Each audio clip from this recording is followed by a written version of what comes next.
আকর্ষণ করে জলবায়ু আকর্ষিত পরিশ্রম আইন নেয় তার কিছু গুণাবলীর জন্যই তিনি জনগণের কাছে গ্রহণযোগ্যতা পেয়েছেন। তার মধ্যে আপসহীন বিষয়টি উল্লেখযোগ্য। তিনি যখন জিয়াউর রহমান সাহেব ইন্তেকাল করেন তারপরে কিন্তু ভাইস প্রেসিডেন্ট সত্তার সাহেবই উত্তরাধিকার হন। কিন্তু দেশনেত্রী বেগম খালেদা জিয়াকে অনেক বলার পরে তিনি রাজি হয়েছেন যে চেয়ারম্যান হবেন।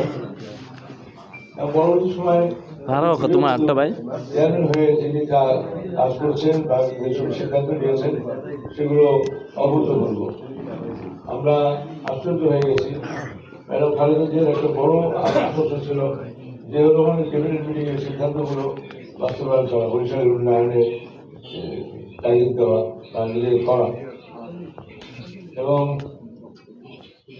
দেশনেত্রী বেগম খালেদা জিয়ার সবচেয়ে বড় তার নামের সাথে আপসহীন একটা জড়িয়ে আছে। তিনি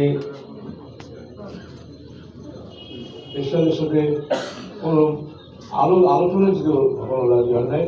তিনি বলছেন এবং সত্যি বলতে কি যে প্রেসিডেন্ট জিয়াউর রহমানের বহুদিনের গণতন্ত্র যেভাবে হয়েছে তার চেয়েও বেশি কষ্ট ওনাকে করতে হয়েছে। রাজপথ থেকে আন্দোলন সংগ্রাম করে 9 বছর একটা সরকারের বিরুদ্ধে আন্দোলন করেছেন এবং সেখানে যে জুলুম অত্যাচার সহ্য করেছেন এবং সেখানে তিনি আপোষকামিতার কথা কখনো দেখা যায়।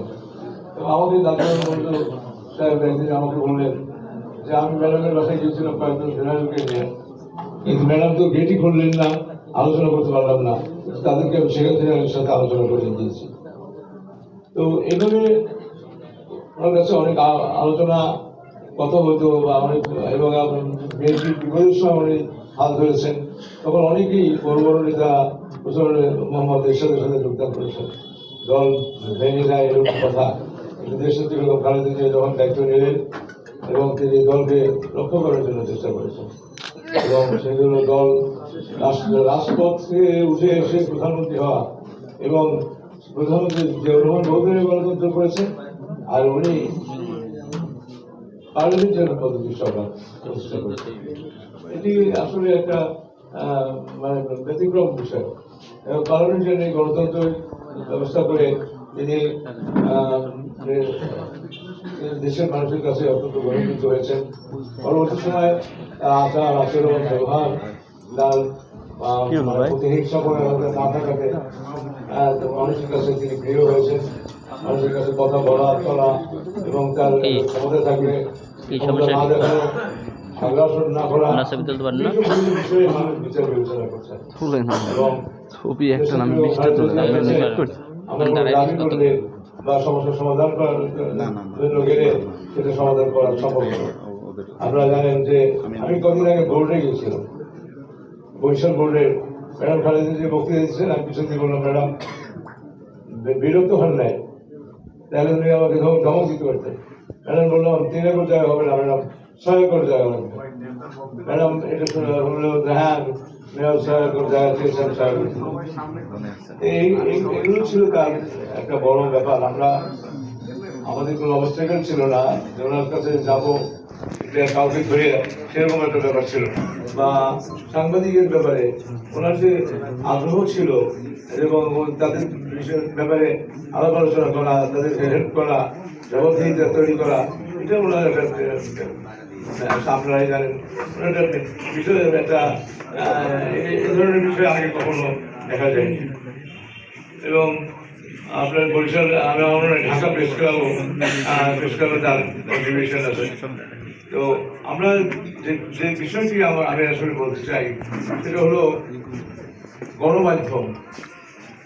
এই গণমাধ্যম তাকে পৃথিবীর অন্য জায়গায় চতুর্থ স্তম্ভ বলে থাকে এবং গণমাধ্যমের যে ভূমিকা আমি মনে করি যে যে আমাদের সংস্কার কথা বলা হয়েছে। সংস্কার শিক্ষা স্বাস্থ্য বাদ দিয়ে সংস্কার করা হয়েছে, কিন্তু আমাদের গণমাধ্যমের মধ্যেও গণমাধ্যমের ব্যাপারেও আসলে আমি দেখি যে তাদের ঈমান এবং বিশ্বাস এবং আজকের যুগে তাদের আস্থা অর্জনের জন্য গণমাধ্যমকেও কিছু কিছু বিষয়ে চিন্তা ভাবনা করতে হয়। তারপরে আমাদের রাজনীতিবিদদের মধ্যেও একটা বিভিন্ন বিষয় আছে, যেমন বাংলাদেশে এবার যে যারা সংস্কার করেছেন তারা রাজনীতিবিদদের সাথে আলোচনা করে তাদের সমস্যা দেখেন নেই। তারা পৃথিবীর বিশ্বের গণতন্ত্রের ব্যবস্থা, বিশ্বের কোথায় কোথায় বাংলাদেশের অসুবিধা আছে সেগুলো রাজনীতিবিদদের সাথে আলোচনা করে করেন না, এবং আলোচনা করে না করে এটার বিষয় কিন্তু অনেক বড়। এত বিষয়গুলো নিয়ে আসছে ডেমোক্রেসি জবাবদিহিতার বিষয়, যেগুলো আমাদের দাবি ছিল, যেগুলো যেমন ম্যাডাম খালেদা জিয়া যখন বরিশালে আসছিলেন তিনি তখন আমাকে বলেছেন যে আমি বিকল্প বিষয় পালন করবো।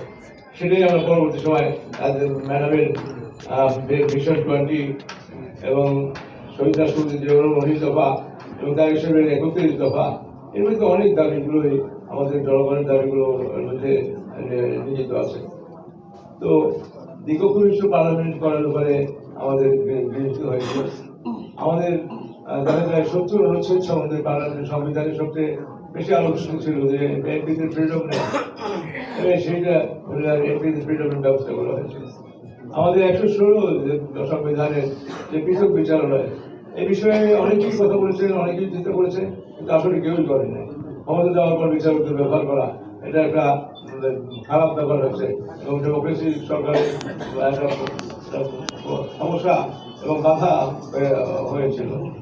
এবং সেটা আপনারা দেখেছেন যে আমাদের আজকে তত্ত্বাবধায়ক সরকার বাতিল করার কারণে আজকে খায়রুল বাশার এখন জেলখানা আছে প্রধান বিচারপতি। আবার প্রধান বিচারপতি সিনহাকে জোর করে ওনাকে বিদেশে পাঠিয়ে দেওয়া হয়েছে। ডাইরেকশনকে যে খাবার দেওয়া হয়েছে সেখানে সেই বিচারপতি মালয়েশিয়ার রাস্তা রাস্তা হাঁটে। আমার সাথে দেখা হয়েছে এবং দুঃখ প্রকাশ করলো খাবার যে কত বড় বিরোধী আছে আমার বাইরে ফেলতো।